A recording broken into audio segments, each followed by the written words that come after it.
नमस्ते दोस्तों। सबसे पहले तो आपका बहुत बहुत शुक्रिया कि आपने इस कोर्स को ज्वाइन किया।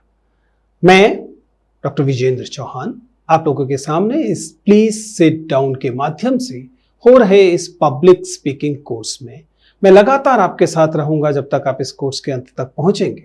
और आज मैं आपको बताने वाला हूं कि इस पब्लिक स्पीकिंग कोर्स का ढांचा क्या है, संरचना क्या है, मैं कैसे ये महसूस करता हूं कि इस कोर्स के माध्यम से आप अपनी पब्लिक स्पीकिंग स्किल्स को थोड़ा बेहतर कर सकते हैं। हम आज के वीडियो में इस पूरे कोर्स के पूरे ढांचे को समझेंगे, उसके अलग अलग मॉड्यूल्स में क्या होने वाला है उसके बारे में आपको बताएंगे। ध्यान रखिएगा, मैं केवल आपको जानकारी दे सकता हूं, आपको प्रेरित कर सकता हूं, लेकिन पब्लिक स्पीकिंग आपके बिहाफ पर कोई और कर नहीं सकता। यानी कि आपको खुद तैयार रहना पड़ेगा चीजों को करने के लिए।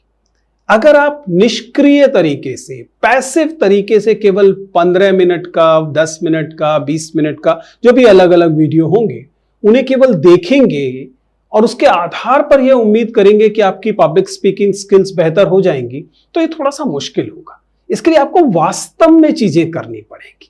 यद्यपि कैसे करनी होंगी और अपने इन फियर्स को, अपने इन डरों से, इन भय से आप कैसे बाहर निकलेंगे, ये जरूर मैं इस कोर्स के दौरान आपको बताने वाला हूं। तो चलिए अपनी यात्रा शुरू करते हैं। स्वागत है आपका इस कोर्स में फिर से एक बार। मैं आपको बताने वाला हूं कि इस पर्टिकुलर कोर्स में मैं क्या क्या आपको बताने वाला हूं। मैंने किस तरीके से इस कोर्स को डिवाइड किया है, अलग अलग इसका विभाजित किया है इसको अलग अलग मॉड्यूल्स में, और किस मॉड्यूल में आप क्या सीखेंगे। हर एक मॉड्यूल में एक से ज्यादा वीडियो हो सकते हैं, लेकिन कुल मिलाकर पब्लिक स्पीकिंग का यह online free course by me Vijendra Chauhan on please sit down मूलतः 8 मॉड्यूल्स में बटा हुआ है। There are 8 modules. ये सारे मॉड्यूल्स क्या करते हैं? ये आपके व्यक्ति के स्तर पर, सामाजिक स्तर पर, सेटिंग के स्तर पर, क्राफ्ट के स्तर पर, क्या कौशल है, क्या तरीका है, क्या शिल्प है, उसके स्तर पर, और कैसे आप वीडियो के सामने बोलेंगे, कैसे आप मंच पर बोलेंगे, आप क्या बोलेंगे, सामग्री कैसे तैयार करेंगे, इन तमाम चीजों को कवर करता है। तो शुरू करते हैं एक के बाद एक इन मॉड्यूल्स की आधारभूत जानकारी के बारे में। कुल मिलाकर 8 मॉड्यूल हैं। आप इस टेबल को, जो कि आपके स्क्रीन पर आने वाली है, इसे ध्यान से देख सकते हैं।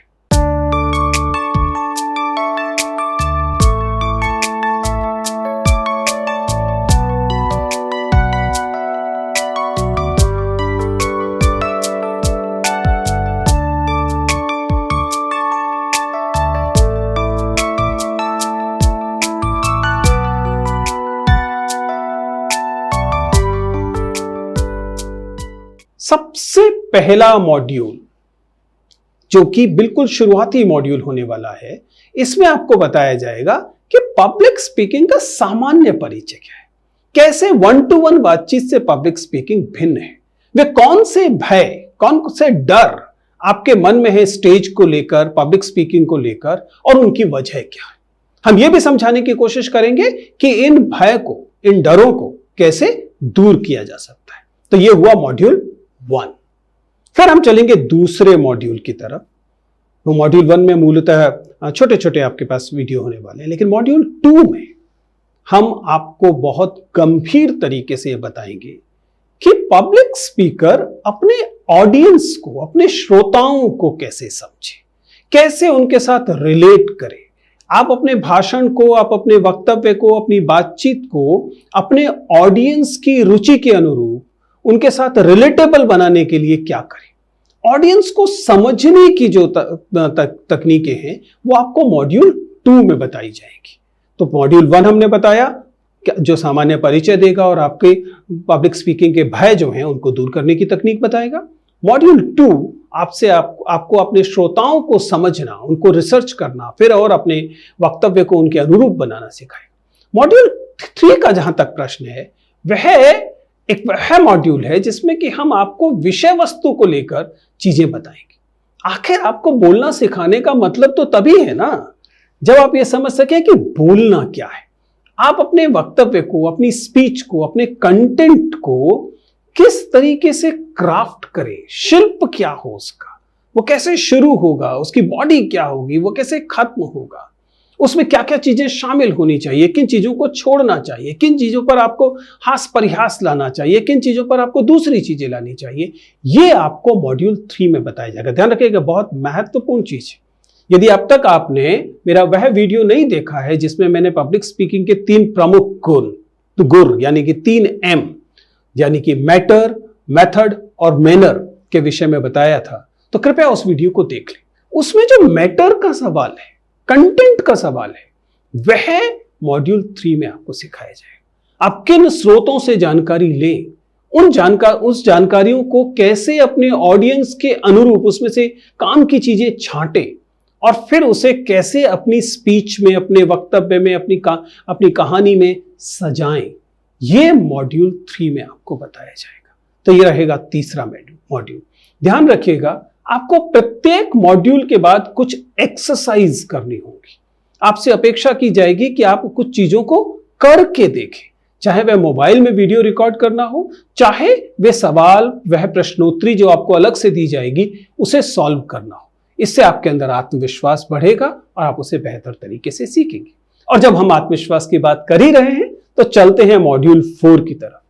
आपका सबसे बड़ा सवाल, सबसे बड़ी चिंता जो आप व्यक्त करते रहे हैं वो ये है कि सर कॉन्फिडेंस नहीं आता, सर आत्मविश्वास नहीं आता कि बोल पाएंगे।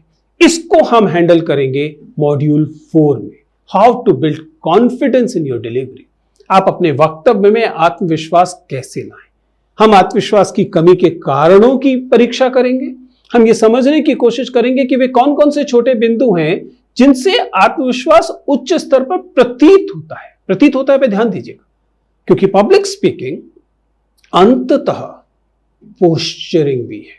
तो हम इस कॉन्फिडेंस बिल्डिंग, कैसे आत्मविश्वास का निर्माण करें, कैसे आत्मविश्वास से भरे हुए प्रतीत हों, अपनी आवाज को किस तरीके से ऐसा रखें कि उसमें आत्मविश्वास दिखाई दे, और आत्मविश्वास के स्रोत क्या हैं। क्या केवल ज्ञान से, जानकारी से आत्मविश्वास आ जाता है या कुछ अन्य चीजें देखनी पड़ती है। आत्मविश्वास को व्यक्त करने के नॉन वर्बल तरीके कौन से हैं, वर्बल तो बताए, नॉन वर्बल तरीके कौन से हैं। कुल मिलाकर आत्मविश्वास से जुड़े हुए तमाम पक्षों को इस लंबे मॉड्यूल में, मॉड्यूल 4 में हम लोग हैंडल करेंगे। तो ऐसे इस तरीके से 4 मॉड्यूल हुए। 4 मॉड्यूल खत्म होते ना होते आप आधे पब्लिक स्पीकर बन चुके होंगे, ऐसी मुझे उम्मीद है, क्योंकि 8 में से 4 मॉड्यूल आपके हो चुके हैं। इसके बाद जो चीजें आती हैं वो निट-ग्रिटीज, जो उसके जो सूक्ष्म तंतु हैं पब्लिक स्पीकिंग के, वे मसलन मॉड्यूल 5 आपको बताएगा कि कैसे आप पब्लिक से हैंडल करते समय, पब्लिक से बातचीत करते समय उनकी शंकाओं को, उनके सवालों को हैंडल करें। क्योंकि बहुत बार लोगों को यह लगता है कि अगर उन्होंने एक स्पीच रट ली और उसको जाकर डिलीवर कर दिया तो इससे काम खत्म हो जाना चाहिए। लेकिन पब्लिक स्पीकिंग एक तरफा संवाद नहीं है। यह बड़ी गलतफहमी है कि पब्लिक स्पीकिंग एक तरफा संवाद है, बल्कि आजकल तो पब्लिक स्पीकिंग में लगातार इंटरजेक्शंस और क्वेश्चन एंड आंसर्स होते हैं। आपने स्कूल की डिबेट्स तक में ये देखा है। तो इनको कैसे हैंडल करना है ताकि ये ना लगे कि आपने केवल 10 मिनट की स्पीच याद कर ली थी और डिलीवर कर दी। How to handle question and answers, that will be module 5। और उसके बाद हम जाएंगे मॉड्यूल 6 की तरफ। ये आजकल के जमाने के हिसाब से बहुत महत्वपूर्ण मॉड्यूल होने वाला है, क्योंकि इसमें हम बताएंगे कि बोलने के अलावा तकनीकी पक्ष क्या क्या है। मसलन क्या आपको अपने वक्तव्य में, पब्लिक स्पीकिंग में किसी विजुअल एड का इस्तेमाल करना चाहिए? अगर हां तो कैसे? क्या कोई ऑडियो इस्तेमाल करना चाहिए? क्या कोई वीडियो इस्तेमाल करना चाहिए? क्या कोई चीज साथ में लेके जानी चाहिए? अगर हां तो कैसे?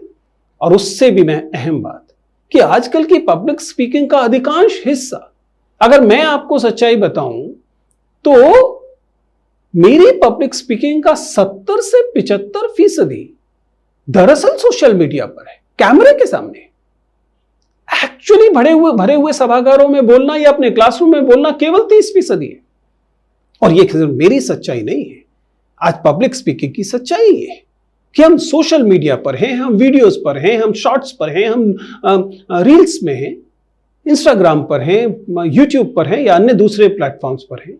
वहां पर पब्लिक स्पीकिंग कैसे करनी है कि आप आत्मविश्वास से भरे हुए, कैमरा से बिना डरे हुए पब्लिक स्पीकिंग कर रहे हैं।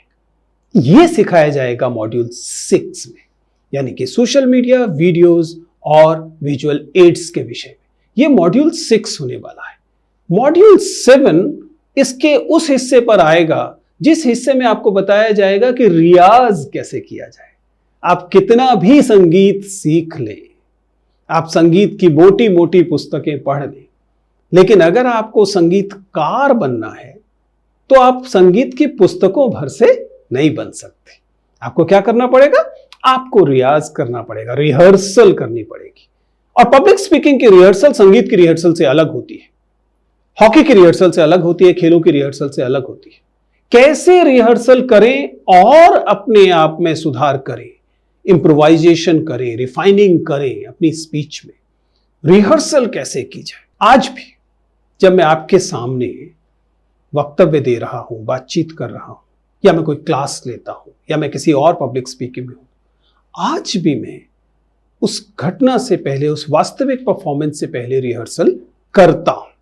यह आपको करनी पड़ेगी। मैं सिखाऊंगा कि अच्छी रिहर्सल कैसे करें, उस रिहर्सल के आधार पर अपनी स्पीच को, अपने वक्तव्य को कैसे रिफाइन करें, और कैसे इस रिहर्सल का लाभ, इस अभ्यास का लाभ आप अपने पब्लिक स्पीकिंग में लाएं। यह होगा मॉड्यूल 7। आखिरी मॉड्यूल में, जो कि मॉड्यूल 8 है, मैं स्पीच की closing, how to conclude your speech with impact, यह सिखाऊंगा। मैं बताने की कोशिश करूंगा कि एक वक्तव्य को समाप्त कैसे करना चाहिए ताकि वक्ता सभागार से निकलने के बावजूद श्रोताओं के साथ रह जाए, श्रोताओं की स्मृति में रहे, उनके मन में रहे, उन पर उसका प्रभाव हो, यहां तक कि इतना प्रभाव हो कि वो अपने फ्यूचर एक्शन में उस संदेश से प्रभावित हो जो आपने उन्हें दिया था। इसकी कोई चोर बाजार वाली कोई तकनीकें नहीं है, ये सब एकदम पब्लिक डोमेन की चीजें हैं। मैं इनको एक साथ आपके सामने लाने वाला हूं। तो ये 8 मॉड्यूल आपके पास मल्टीपल वीडियोस की फॉर्म में आएंगे। एक किसी मॉड्यूल में 2 वीडियो हो सकते हैं, किसी मॉड्यूल में 3 वीडियो हो सकते हैं। हर मॉड्यूल के बाद एक्सरसाइज करें, अभ्यास करें, जो अभ्यास आपको बताया गया है उसे करें, और उसके आधार पर अपनी पब्लिक स्पीकिंग के जो कौशल हैं उनमें जितना संभव हो सुधार करें। यदि आप एक अच्छे पब्लिक स्पीकर बनेंगे और उसमें मेरा रत्ती भर भी कोई योगदान होगा, तो मुझे लगेगा कि यह कोर्स बनाना और इसमें परिश्रम करना किसी काम आया। तो फिर से आपका स्वागत है। ये जो मॉड्यूल 0 था, ये जो इंट्रोडक्शन था, इसके बाद ठीक एकदम बाद आपका मॉड्यूल 1 शुरू होगा। और मेरा आपसे आग्रह है कि मन लगाकर सीखिए, क्योंकि मैंने मन लगाकर सिखाने की ठानी है। आई एम श्योर हम दोनों इस सह यात्रा को एंजॉय करेंगे। शुक्रिया।